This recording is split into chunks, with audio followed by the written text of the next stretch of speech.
주가 조작 사건이라고 하면 이게 재판 과정에 사실은 우리가 일반적으로 볼 때는 다 걸러지고 판단이 돼서 권성징악 차원에서 이게 다 뭐 법정에서 잘 판결이 될 거라고 우리가 상식적으로 생각을 하는데 그렇지 않다고 보시는 거 아니겠습니까? 주가 조작으로 볼 수 있는 여러 가지 뭐 증거나 상황, 정황들 이런 게 좀 있었습니까? 어떻게 보십니까? 예, 있습니다. 예. 2022년 10월 3일자 그러니까 검찰의 수사 보고서가 있습니다. 네. 거기에는 그 당시 쌍방울의 엄영수 비서실장의 카톡방을 열고 네. 거기에서 당시 쌍방울 임직원들이 그 주가에 관해서 모의한 정황이 표현된 그 자료를 파악한 검찰 수사관의 보고서가 기재되어 있습니다. 예. 거기에 보면 N 활성화 그리고 N 프로젝트라는 표현이 있습니다. N 활성화, N 프로젝트. 예, 그렇습니다. 그러니까 N 프로젝트는 이제 그 보고서에는 이제 쌍방울이 여러 기업들을 인수하는 내용이라고 표현하고 있고, 네. N 활성화는 N은 나노스를 뜻합니다. 아하. 나노스의 주가를 부양한다는 뜻입니다. 아. 거기 그런 내용도 있어요. 그러니까 예. 그 주가에 관한 댓글이요라고 표현하니까 그런 말 쓰지 맙시다. N 활성화라고 씁시다라는 표현도 있어요. 그러니까 주가 부양 댓글을 써야 된다라고 어떤 임직원이 쓰니까 우리 주가 부양 댓글이라는 표현 쓰지 말고 N 활성화라고 합시다라고 합니다. 거기에 보면 또 김영기 통일부 차관을 영입하고 네. 그리고 이 내용을 알리자라는 카톡도 있고 아하. 그리고 그 다음날 주가가 또 폭등을 합니다. 이런 정황들이 다 있죠. 그 2022년 10월 3일자 검찰 수사 보고서에 의하면 제목 자체에도 나노스 주가 부양이 쌍방울의 대북 사업의 목적이다라고 기재되어 있습니다. 그럼 이거는 다 나와 있는 거네요. 변호인의 인식과 네. 검찰의 인식이 같은 거죠. 그런데 검찰은 김성태를 체포한 이후에 네. 방향을 바꾼 거죠. 아하. 예. 이 주가 조작을 덮어주고 김성태를 매개로 네. 이화영을 위협하고 이화영을 매개로 이재명에게 기소하기 위한 그림을 그린 거죠. 사실은 이 쌍방울 대북송 사건 하면은 우리가 맨 처음에는 듣기에는 변호사비 대납 얘기를 맨 처음에 초기에는 많이 맞습니다. 들어왔는데 그건 또 사라지고 예. 대북송금 사건으로 와 있단 말이죠. 지금은. 예, 그렇죠. 그것도 좀 이상해 보이고 예. 우리 국민들이 볼 때는 결국에는 주가 조작 정황들이 수사 보고서에까지 등장을 했는데 이건 또 사라져 버리고 이재명 대표의 대북, 그러니까 북한 방문을 위한 그 자금으로 쌍방울이 돈을 대줬다라는 식으로 또 흘러가고 있어서 예, 맞습니다. 이게 참 오락가락하고 갈팡질팡하면서 제대로 된 상황은 아닌 것 같단 말이죠. 근데 이거 이렇게 가는 거 아니겠습니까? 계속 예. 검찰은 예, 그렇죠. 예.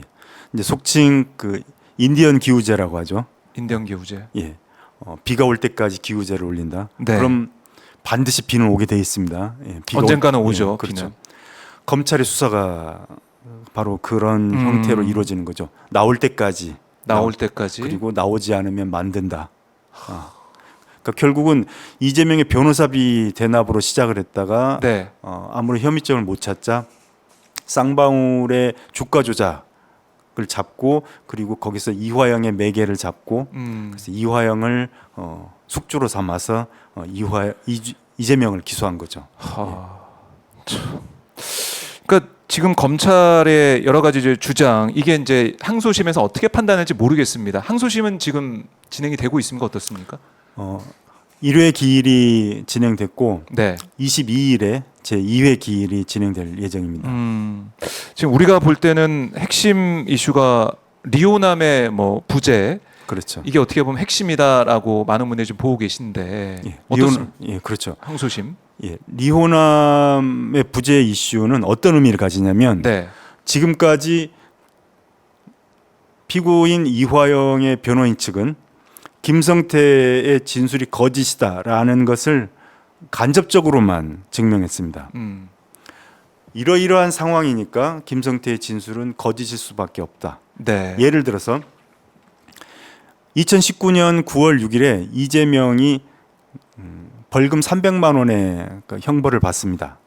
이 벌금 300만 원의 형벌은 어떤 의미를 가지냐면 당시 도지사직을 박탈당하는 형벌이고 한편으로 향후 비선거권을 박탈당하는 형벌입니다. 결국 이재명은 대권 주자로서 나설 수 없는 그런 상황인 거죠. 그런 이재명을 위해서 2019년 12월 달에 방북 비용을 김성태가 줬다라는 것은 논리적으로 상응하지 않죠. 왜냐하면 예. 김성태는 장사꾼이란 말이죠. 거래 조건이 성립해야 됩니다. 네. 이 사람한테 돈을 베팅하려면 이 사람이 뭔가 나중에 커야 되는데 그럼요. 그런데 피선거권을 박탈당할 상황이었단 말이에요.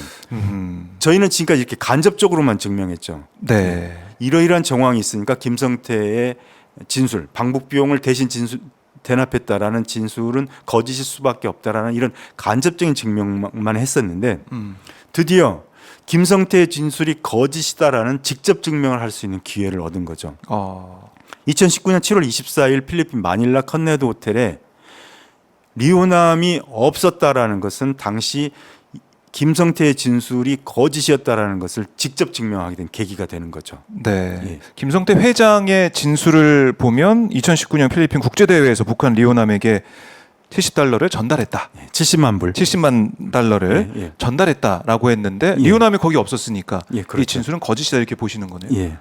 그런데 1심 때도 네. 1심 때도 당시 공식적 참가 인원이 북측이 6명이었다라는 사실은 저희도 알고 있었습니다. 그런데 한두 명 정도는 따로 올 수 있지 않을까 이런 생각을 했던 거고 지금 검찰이 그렇게 주장하고 있죠. 리오남이 있었다 그런 거죠. 따로 예, 왔다. 뭐 따로 왔다. 예. 예, 뭐 그렇게 주장을 하는 거고 음. 당시도 저희는 그렇게 생각을 했던 거죠. 왜냐하면 남측 대한민국의 사절단이 처음 개최한 당시에는 70명이었어요. 네. 그런데 실제로 참석했던 사람들은 158명이었고 예, 추가 인원이 있을 수 있지 않았을까라고 저희도 생각했던 거죠. 네. 상식적으로 그렇게 생각했던 거죠. 그런데 이게 상식이 잘못됐던 것이라는 걸 이번에 알게 된 거죠.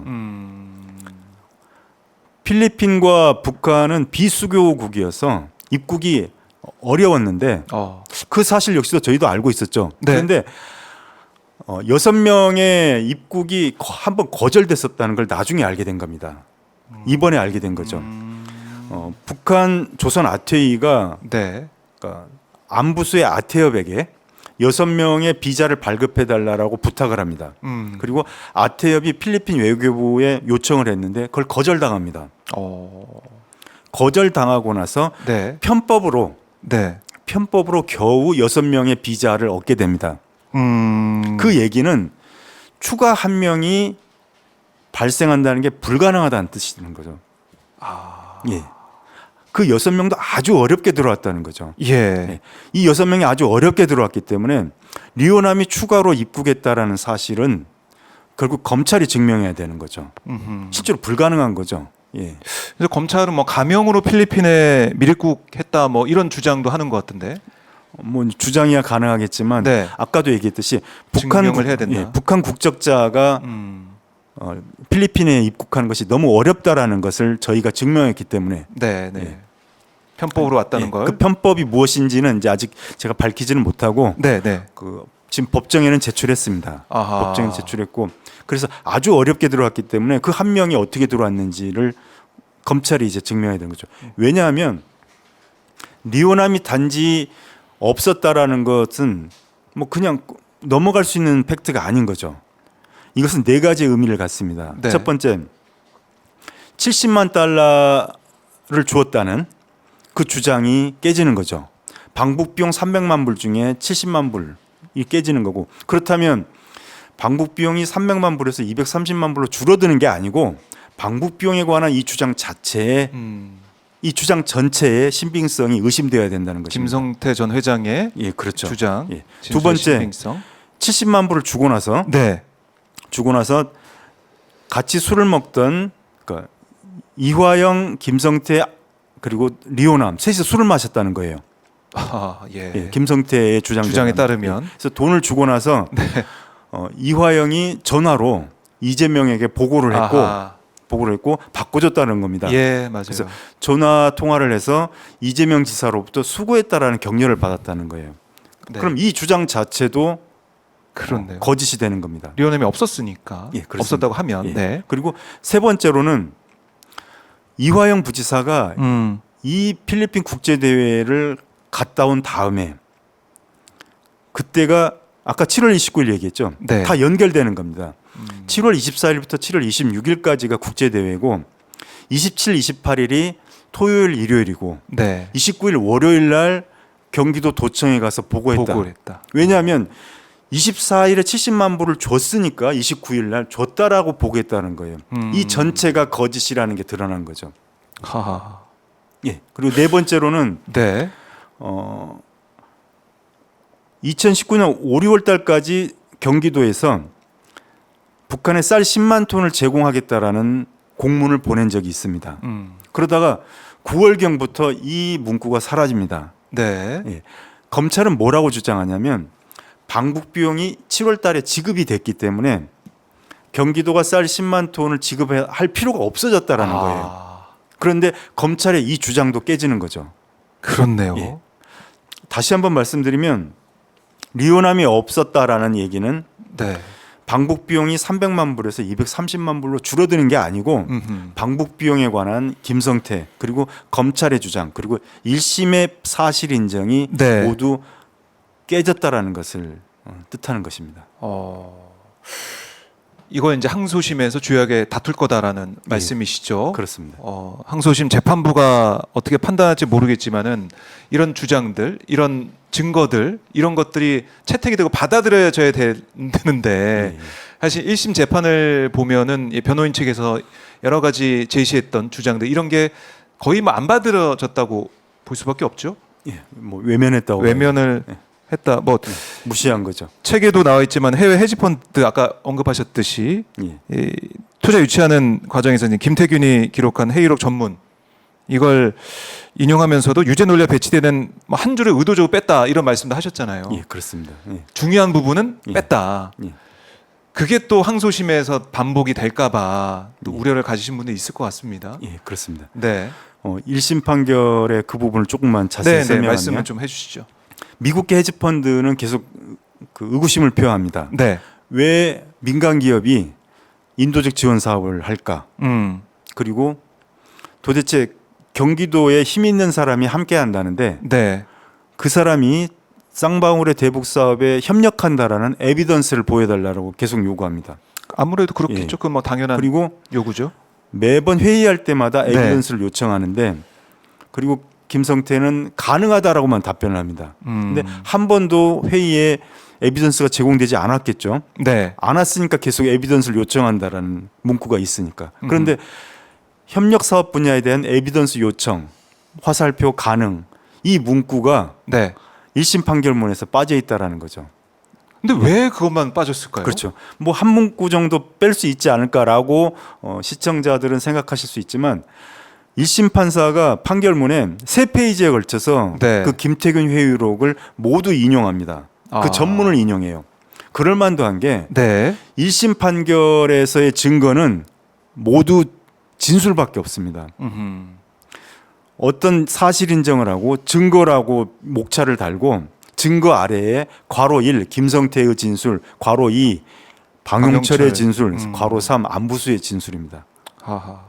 증거가 모두 이 세 명의 진술인 거죠. 네. 그나마 유력하게 그러니까 사실 뭐 이 김태균 회의록도 진술을 적은 건데 그나마 진술 증거 비진술 증거에 가깝기 때문에 네. 아마도 1심 판사는 유력하게 이 회의록을 그 판결문에 전문을 인용했던 것 같아요. 네. 그런데 전문을 인용했으면서 이 한 줄을 뺍니다. 이 한 줄이 바로 자신의 유죄 논리와 배치되는 거를 자기 스스로도 알았던 거죠. 예.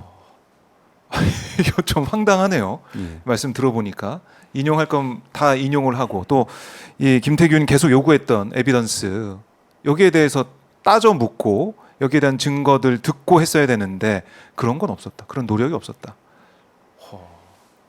그게 1심 판단에 내려진 상황에서 우리가 봐왔던 모습이고 항소심에서는 또 어떻게 될지는 잘 모르겠습니다만 제대로 증거를 보고 판단한다면 이화영 전 부지사 또 이재명 대표 유죄가 나올 가능성 없다 이렇게 보시는 겁니까, 변호사님? 예, 그렇습니다.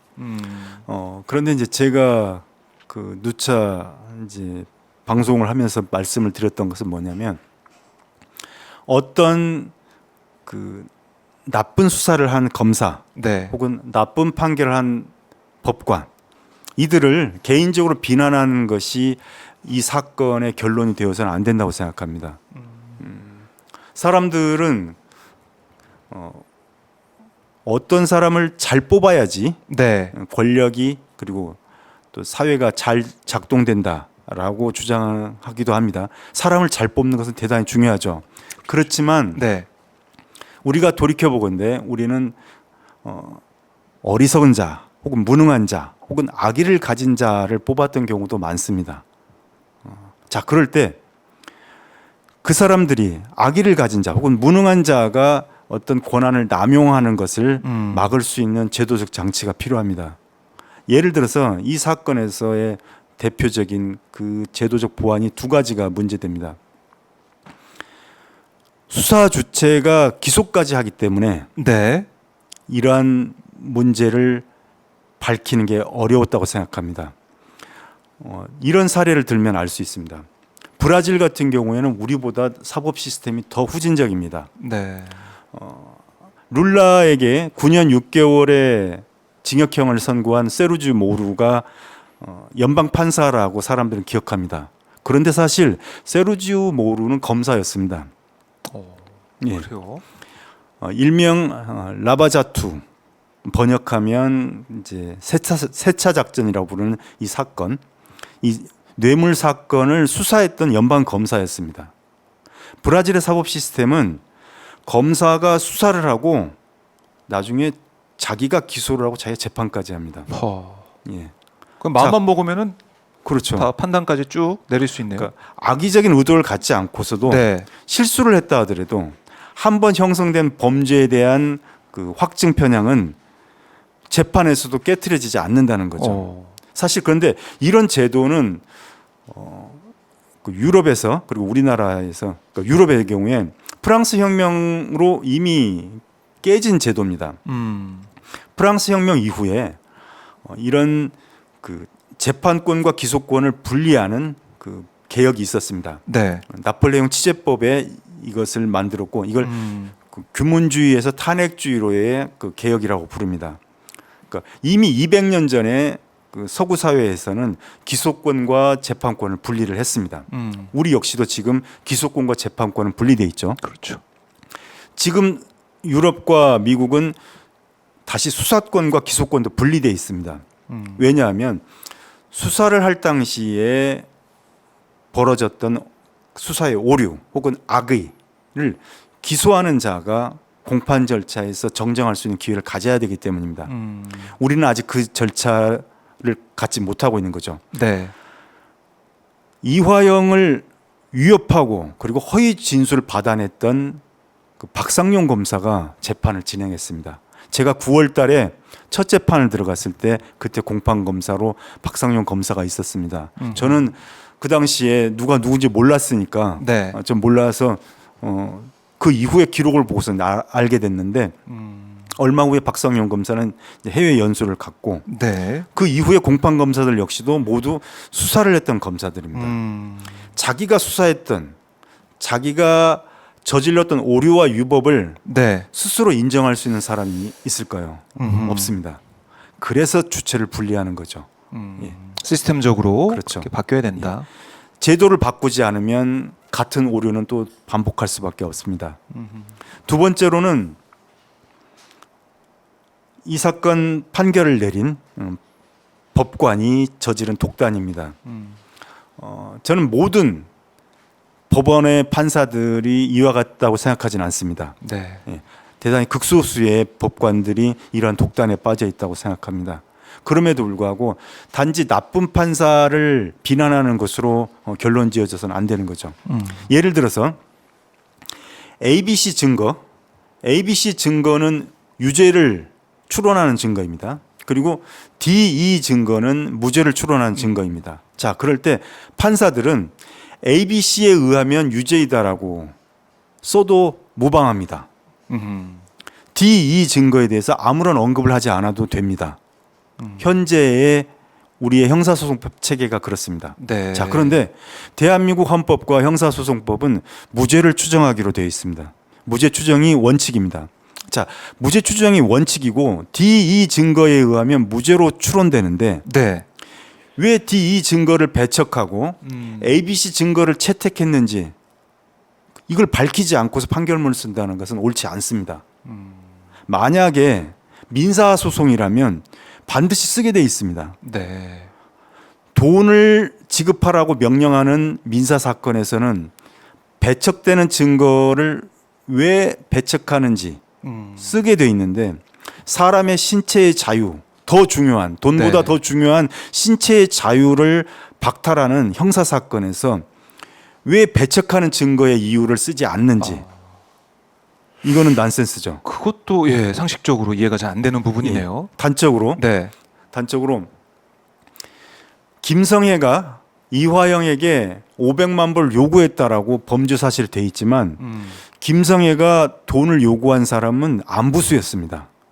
그리고 그 내용이 국정원 문건에 있습니다. 네. 국정원 문건에 의하면 김성애가 안부수에게 이렇게 얘기했다고 해요. 이화영의 말을 듣고 금속농장의 사업을 추진했는데 이게 진행되지 않아서 위원장님으로부터 핍박을 혼났다. 그래서 그러는데 200만 불이나 300만 불 정도를 좀 해달라라고 안부수에게 부탁을 합니다. 이 말을 들은 안부수가 돈을 부탁한 사람이 이화영이 아니고 국정원한테 부탁합니다. 이 돈을 해줄 수 있냐고. 국정원에게. 예. 왜 그러냐면 네. 당시 안부수는 김성애하고 친하다는 이유로 자신의 위치가 선정되어 있는 사람이에요. 만약 김성애가 북한에서 실각하게 되면 네. 자신의 지위도 같이 소멸하는 사람인 거죠. 따라서 김성애의 실각을 막아야 될 상황인 거죠. 그러자 국정원 직원이 네. 무슨 말도 안 되는 소리냐. 우리가 김성애하고의 관계를 중시해야 되지만 어떻게 국정원이 돈을 해주냐라고 말을 하니까 예. 이 안부수가 그 국정원 직원 앞에서 혼잣말로 그럼 쌍방울한테 부탁해 볼까라고 얘기했다고 합니다. 이것이 이 사건의 전모입니다. 하하. 김성애가 거마비를 뜯기 위해서 안부수에게 네. 얘기를 하고. 요구했고 네. 안부수는 이것을 쌍방울에게 했고 음. 이런 내용이 국정원 문건과 국정원 직원의 진술에 있는데 이 증거를 배척하는 이유를 전혀 쓰지 않은 아하. 거죠. 예. 아니, 그거는 좀 공정하지 않아 보이는데요. 왜 배척하고 왜 이게 이 진술이 잘못됐는지 얘기를 해줘야 그걸 듣는 국민들이나 재판에 참여한 사람들 이제 납득할 텐데 그런 게 없다. 예, 그렇죠. 그래서 제가 예. 제도적 개혁이 있어야 된다라는 거죠. 우리 형사소송법이 무죄를 추론하는 증거를 배척한다고 해서 그 배척하는 이유를 쓰지 않아도 됩니다. 그것도 좀 이상해. 예. 우리의 유죄 판결은 그 이유 설시의 내용이 아주 간략화되어 있습니다. 네. 아주 간단하게 쓰게 돼 있어요. 법관에게 편의를 부여한 거죠. 그래서 제가 이 책을 쓰면서 형사소송법 개정안을 제안을 했습니다. 네. 만약에 그 유죄 판결을 위해서 그 배척하게 되는 그 무죄의 이유를. 증거가 있다면 네. 반드시 그 이유를 설시해야 하게 한 의무를 법관에게 부여해야 된다. 네. 그렇게 해야만이 법관이 논리적 오류를 벗어날 수 있는 그런 법률을 제정할 필요가 있다라고 제가 이 책에 적었던 것입니다. 네. 그러니까 지금 이화영 재판이 진행이 되고 있고 이재명 대표 재판도 진행이 될 텐데 그 구체적인 내용 그것도 중요하고 우리가 생각을 해야 되지만 시스템적으로 제도적인 개혁이 없이는 이런 일이 그러니까 제2의 이화영, 제2의 이재명이 있을 수 있다. 그렇습니다. 보시는군요. 예. 중요한 의미를 담고 있는 그런 책 이번에 이제 발간을 하셔서 많은 분들이 또 사랑해 주시고 관심을 갖고 계신데 지금 재판도 재판이지만 시스템을 어떻게 바꿔 나갈 거냐 국회의 역할도 중요할 수밖에 없겠네요. 예, 네. 그렇습니다. 예.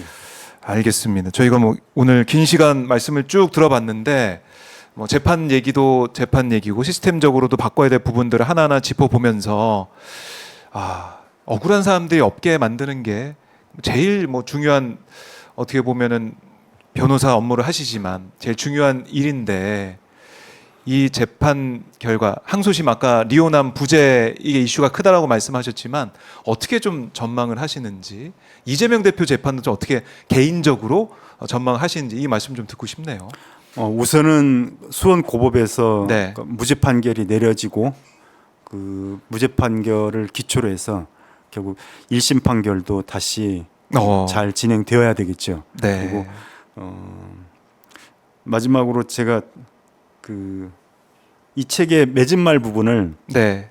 읽는 것으로 아. 제가 드리고 싶은 말씀 대신해도 될까요? 예. 그렇게 하시죠. 뭐 그렇게 예. 길진 않습니다. 네. 매장 제가 말씀. 예. 아무래도 뭐 정리를 하셔가지고 꼭 하고 싶은 말씀을 예. 남겨 두셨으니까 예. 그 한번 듣고 오늘 저는 방송을 마무리하겠습니다. 예. 맺은 말입니다. 저는 이 사건을 맡기 전까지 이재명 대표에 대한 재판을 보면서 그가 개인의 운명을 당의 운명으로 치환시켰다고 생각했습니다. 그래서 이재명 대표 체제는 민주당의 역사에 큰 오점으로 남을 거라고 생각했습니다. 그러나 이 사건의 실체를 알게 된 순간 두 분 선배님에게 깊은 연민을 느꼈습니다. 얼마나 힘들었을까, 얼마나 억울했을까라는 공감이었습니다. 만약 이재명이 아닌 다른 사람이 민주당의 대통령 후보가 되었다면 사건의 표적은 그가 되었을 것입니다. 제가 이 글을 쓴 목적은 단지 이재명과 이화영의 무죄를 주장하는 것에 그치지 않습니다. 이 글은 사법 절차라는 합법적인 형식의 외피를 쓰고서 정당의 공정한 경쟁과 그를 통한 정권의 합리적 교체 가능성을 파괴한 검찰과 법원의 부당한 조치를 고발하는 것입니다. 그리고 이들을 막을 수 있는 최후의 힘은 오직 우리 국민들께 있다는 사실을 호소합니다. 마지막으로 여러분께 대한민국 헌법 제1조 제2항을 상기시켜 드립니다. 대한민국의 주권은 국민에게 있고 모든 권력은 국민으로부터 나온다. 피고인 이화영의 제1심 변호인 김현철 변호사 드립니다. 네, 변호사님 오늘 말씀 잘 들었고요. 저희가 또 재판 진행되는 과정에서 또 모셔서 말씀을 들어보도록 하겠습니다. 예. 고맙습니다. 고맙습니다. 네. 자, 지금까지 김현철 변호사 만나서 말씀을 쭉 나눠봤는데요. 나는 고발한다. 이 책을 통해서 이화영 전 부지사 관련된 이 쌍방울 대북 송금 사건, 이재명 대표도 재판을 받게 된 사건인데요. 이 진실이 무엇인지, 또 앞으로 억울한 이런 사람들이 나오지 않기 위해서 우리 사법 체계가 어떻게 바뀌어야 되는지, 여기에 대해 김현철 변호사의 말씀을 들어봤습니다. 저희가 뭐 여러 각도로 해서 쌍방울 대북 송금 사건에 대해 여러분과 함께 알아보고 있는데요. 오늘은 변호인의 시각에서 또 재판 과정에서 어떤 일이 있었고 중요한 부분들이 뭐가 배척이 됐고 뭐가 외면을 당했고 또 앞으로 항소심에서의 쟁점은 무엇인지 하나하나 짚어봤으니까요. 여러분들 이 방송 많이 좀 알려주셔서 이 재판에 관심을 좀 많이 가질 수 있게 했으면 좋겠습니다.